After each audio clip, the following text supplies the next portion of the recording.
Before I answer this question, please let me encourage you to do 3 things. Subscribe to our channel, like us on social media, and consider joining us as a supporter at patreon.com.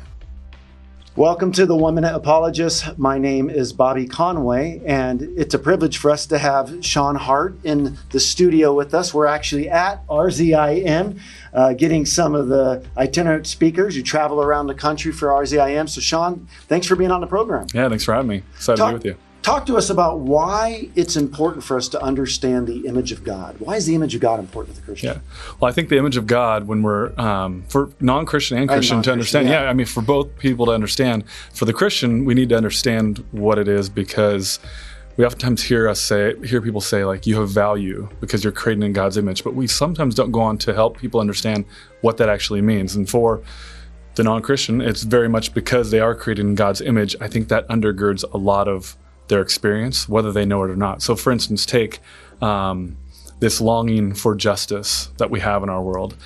I like to actually think, like, help someone think through, like, well, why do you have that longing? Why is it that when you do something wrong or someone wrongs you, there's some kind of reparation that needs to be made? There's something wrong with that. Or, I mean, you just take murder, for instance. We don't call lion killing a gazelle murder and put them on trial. We say that's a circle of life, right? Sure. But when it's a human doing it to another human, there's clearly a violation that's been made, and we all recognize that. You don't have to be a Christian to recognize that.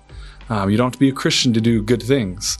There's some of my non-Christian friends are some of the, I think, live very upright lives, but what makes the most sense of their actions? What makes the most sense of this longing for justice? And I say the reason, as a non-Christian or a Christian, we long for justice was because we're created in the image of a God who has put that longing in us, a God who is a God of justice. And so that image of God is basically, I mean, it's defined in many different ways. You can read books of theology with different chapters and different definitions. One of the best definitions I think I've heard is, like, it's the ability to physically represent the invisible characteristics of God. So we are relational because we're created in the image of a relational God. We see beauty, we have art because we are created in the image of a God who created this beautiful world and is artistic.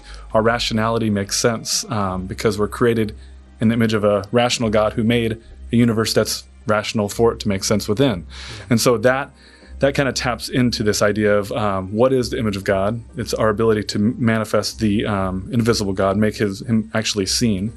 But then I had asked my non-Christian friends, so why do you long? Why do you have this longing? Where does that come from? Why is it wrong? And so we get into human value, we get into morality, and I think when we talk about this idea of justice and that idea of the image of God, I think continually pushes us back to that. I mean, I even had a friend who who's doing very nice things for me, atheist, and I told him, I was like, I appreciate all that you do for me. Like, keep bringing me Thai food, I love it.